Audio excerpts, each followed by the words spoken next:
This morning, we're flying from Xian to Lhasa in Tibet, or as the PRC calls it, the People's Autonomous Region of Tibet. We'll be in Tibet's former capital of Lhasa for about 3 days, and we hope that will be long enough to give us a sense of what's going on in that troubled place.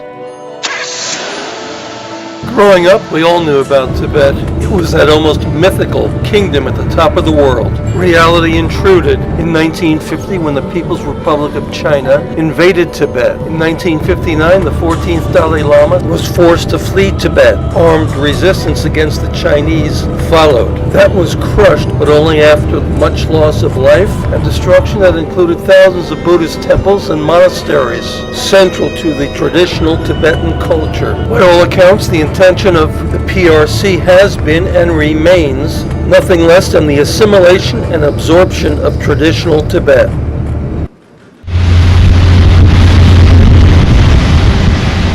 About one half of the traditional Tibetan lands have in fact been absorbed into contiguous Chinese provinces. The remaining, mostly Yutsang area, which includes Lhasa, has been designated by the People's Republic of China government as the Tibet Autonomous Region, or TAR. The designation by the PRC of a shrunken and Chinese-controlled Tibet as an autonomous region certainly doesn't fit the facts as we know them from the outside. However, we do understand that we are here at the pleasure of the PRC, strictly as tourists, on limited tourist visas, and that most of the time we'll be chaperoned and doing touristy things. However, I do think that if we keep our eyes and ears open, we're going to learn a lot.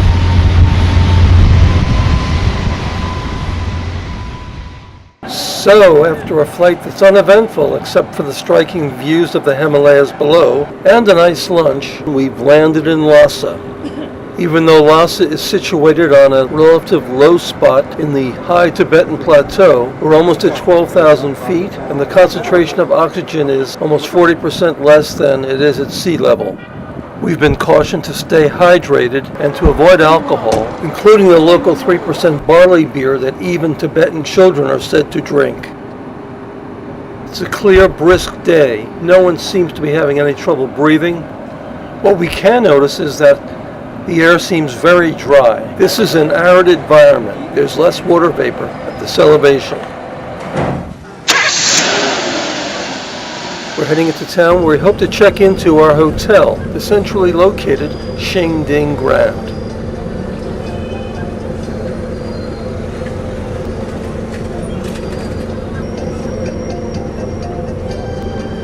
As we ride in toward the center of Lhasa and our hotel, we see obvious signs of changes effected by the PRC. It seems to confirm what we've heard, that an effort's being made to modernize Tibet at a cost of ending the nomadic lifestyle of many of its inhabitants.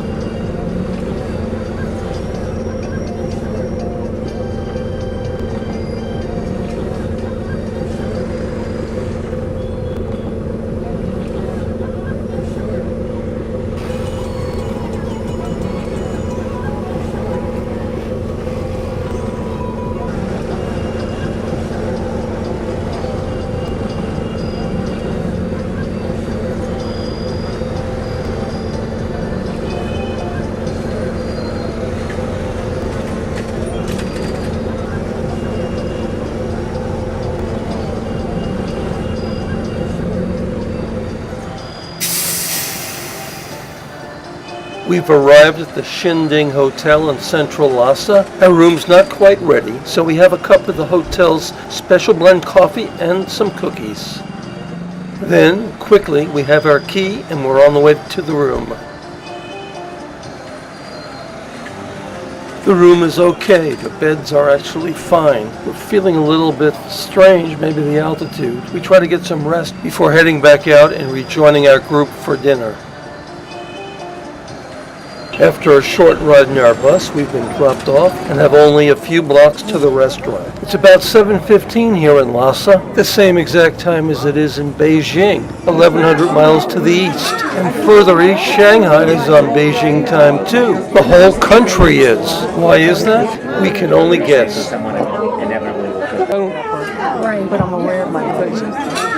Our guide Danny told us this was a typical Tibetan restaurant. A variety of large dishes were placed on the table for each group of 4 of us. There were no serving spoons in them, which concerned us a little bit since some of us, including Hessie and myself, felt that we were coming down with colds. The main eating utensil was chopsticks. As had been the case in some of the Chinese restaurants we'd been in, napkins were scarce. Aside from the yak, the food seemed a little different and spicier than our fare in Shanghai and Xian.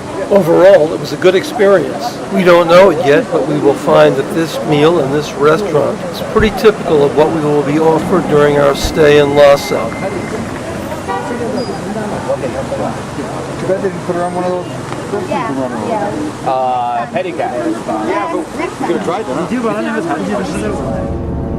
So with the help of Danny and Frank, we have no trouble finding our bus, and we're quickly back to our hotel and heading for our room and hopefully a good night's sleep without any need for oxygen.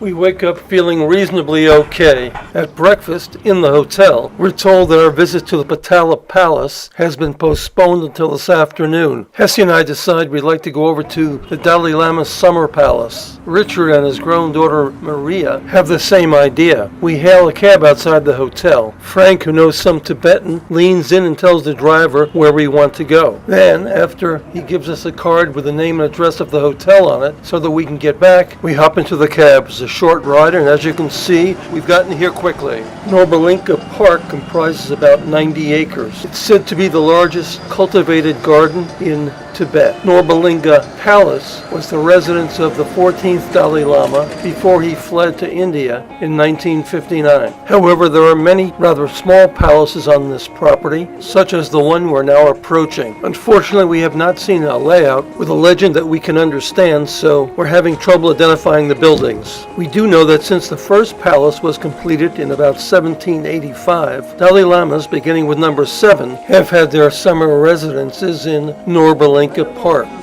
This sign is not shown because of its content, but because it illustrates what we are noticing, that at least when it comes to signage, in Lhasa, Chinese, not Tibetan, is often depicted as the primary language. That despite the fact that, according to the last census a few years ago, of Tibet's total population of almost 3 million, over 92% are classified as Tibetans. Ethnic Chinese, mainly Hans, comprise less than 8% of the population.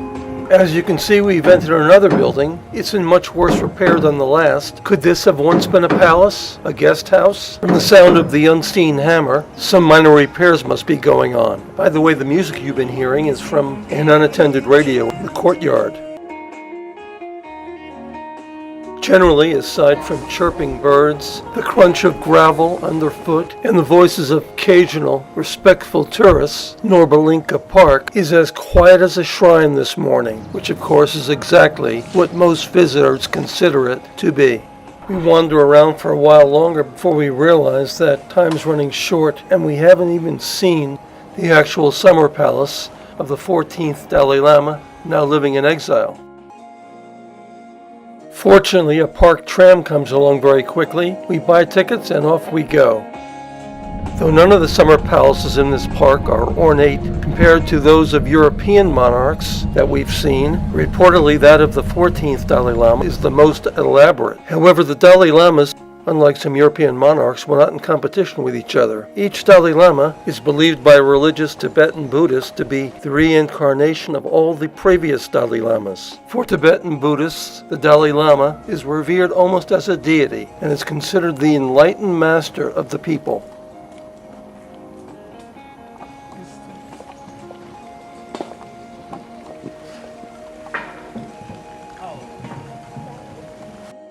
During our visit to Lhasa, at all the important tourist sites, including the palaces in this park, no pictures were allowed in the interiors of the buildings. That, of course, greatly curtailed what our cameras could record. However, from the few shots we got, it should be clear that these summer palaces were rather modest affairs, both in terms of size and ornamentation. Hessie, Richard, Maria, and I leave Norbulingka Palace and head over to a very pretty little building, a palace I guess, on a small lake.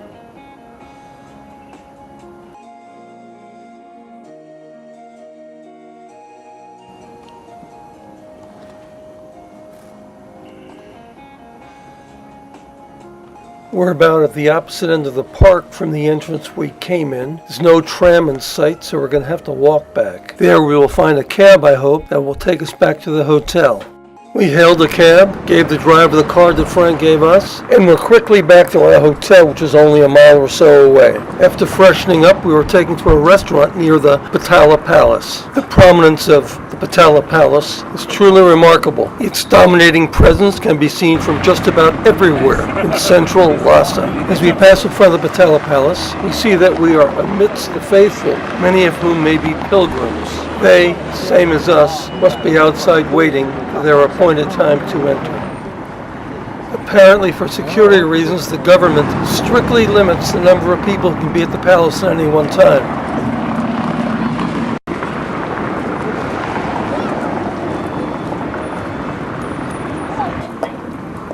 We will find that public supplication and the kissing of the ground are common sights in Lhasa. There are police cars going by on a regular basis. On the day of our visit, everything seems to be under control.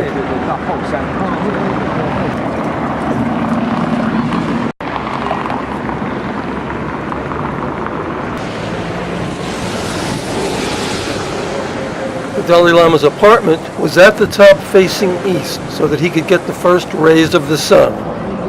During the Tibetan revolt against the Chinese, the palace was damaged. In recent years, the CRP has made some effort to restore it. However, many religious and historical documents, along with works of art, had either been destroyed or removed.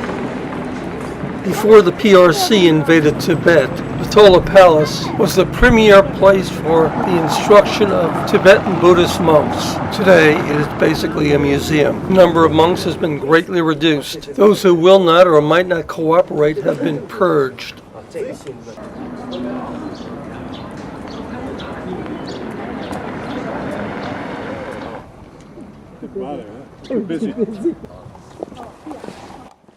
First, they are from eastern part of Tibet. They are farmers. They are farmers. But now they come almost every year because the transportation is very inconvenient. Before they have to come by walk. It takes 2 months. Yes, walk to here. Over 1,000 kilometers to here. So walk is not very hard. The hardest one is many people they come to Lhasa in poor study. 3 steps, lying down, whole way to here.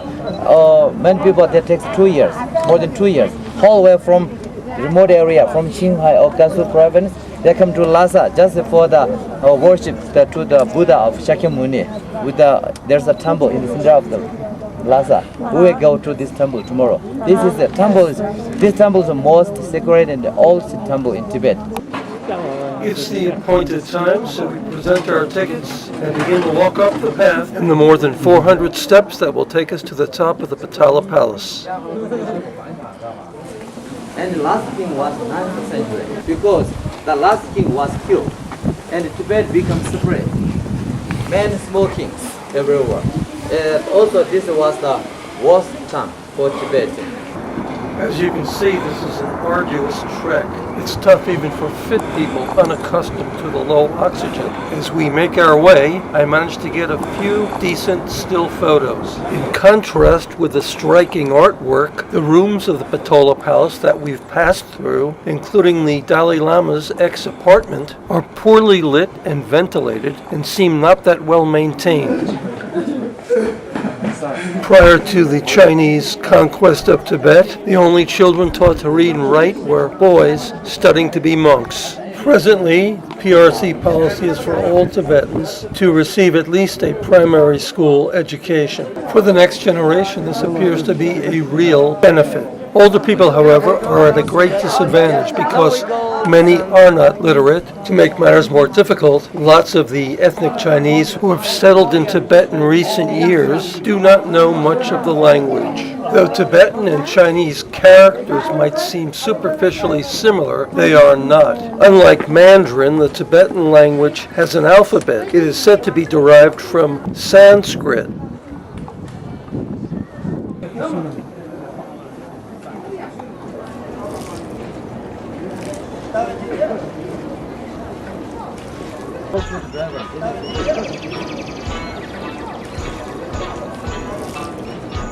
The Barkhor District is referred to sarcastically and with black humor as the Tibetan district of Lhasa. Tibetan Buddhists' two holiest sites are located here, the Potala Palace and the Jokhang Temple, that we will see tomorrow. Lhasa's traditional shops, stalls, and mendicant vendors are located in this district. Attempts to modernize and modify traditional Tibetan culture while at the same time wanting to encourage and benefit from tourism. The CRP has gotten rid of some of the old vendors and structures and built new buildings run by the government or ethnic Chinese.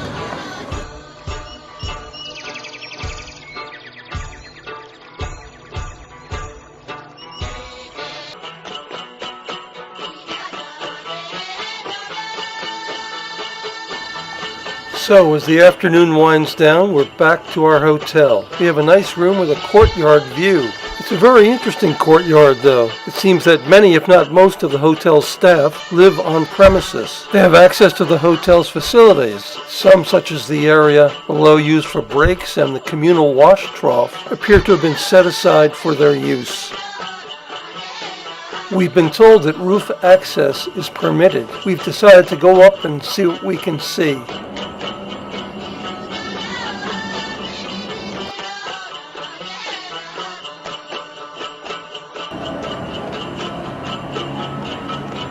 This is another excellent example of a fairly typical Lhasa sign. Prominent Mandarin, Tibetan above it, and English at the bottom.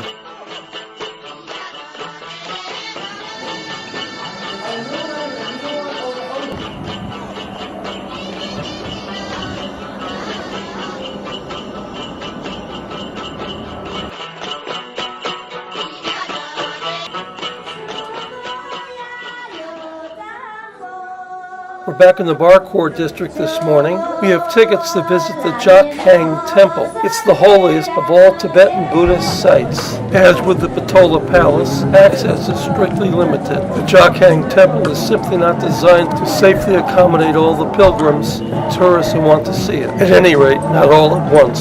While we await our turn, we wander into a hand weaving operation. It's next door to a government-operated gift shop.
This is new, shining, right? This is shining, surface is smooth. Also, on surface there is a lot of brightening glass.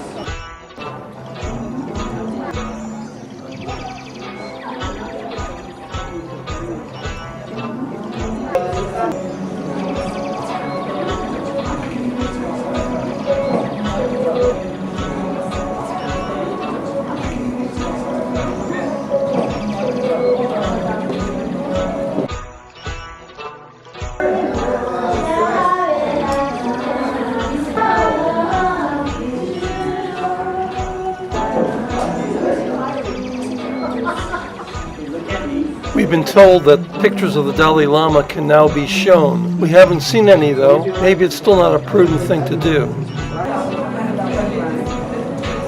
Signs we've seen in Tibet in English, some of them exclusively in English, seems to be another clear indication that tourism, and foreign as well as Chinese tourism, of course, are desired.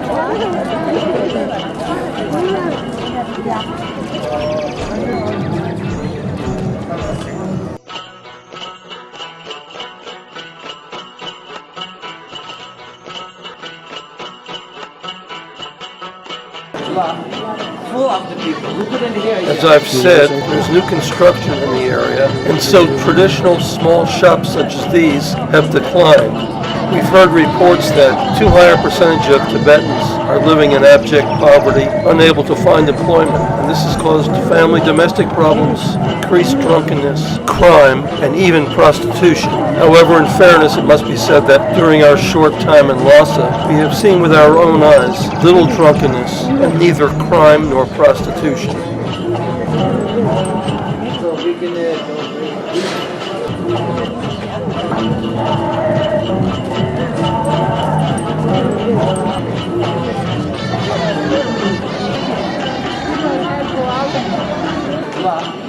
Full of the people. We couldn't hear each other. So we can go free.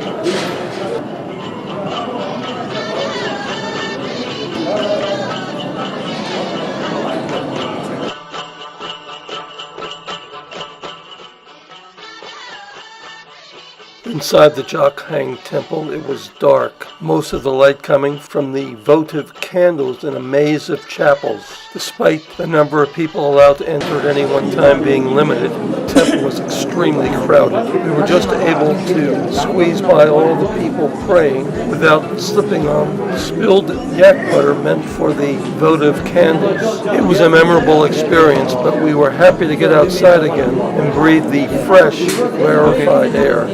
You can see the restaurant. Okay.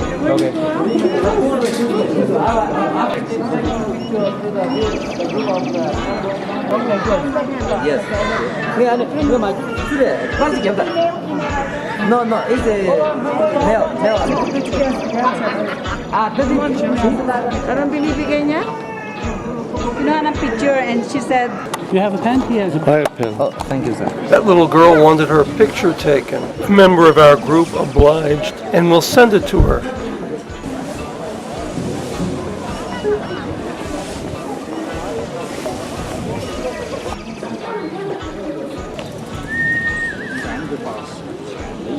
Perhaps you're wondering, as we did, why some people cover their mouths and noses with masks. Protection against dust and bacteria were two of the expected reasons given. Another answer, unexpected, was that they wanted to retain as much precious water vapor as they could when exhaling.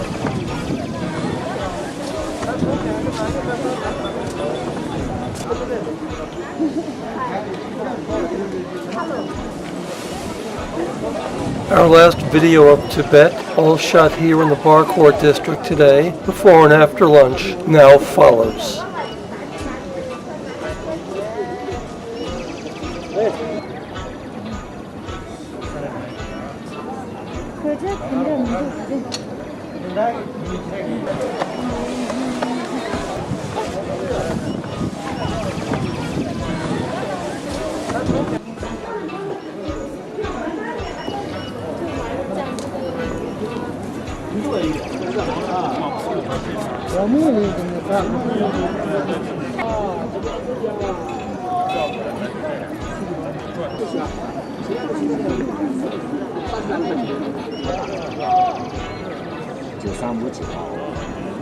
Tomorrow morning, October 21st, we'll be heading out to the Lhasa airport with our suitcases, our gear, gifts, mementos, plus all our extraordinary memories.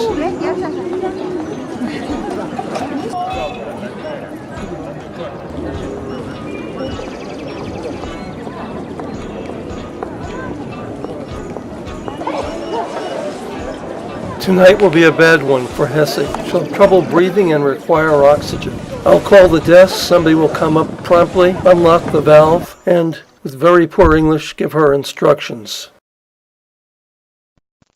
Thankfully, next morning, Hessie, trooper that she is able to report that she's good to go. Turns out that at least half our group during the course of our stay in Lhasa, our Chinese trip coordinator Frank for one, has required oxygen. Our local tour guide Danny, to whom we said goodbye before boarding, has told us that even native Tibetans who've been away for a while need a period of reacclimation when they return. So, is the reason that the Republic of Tibet has not yet been fully digested and absorbed after 60 plus years of PRC occupation, mainly due to the fact that Tibet is a far removed land with an environment that is hostile toward outsiders?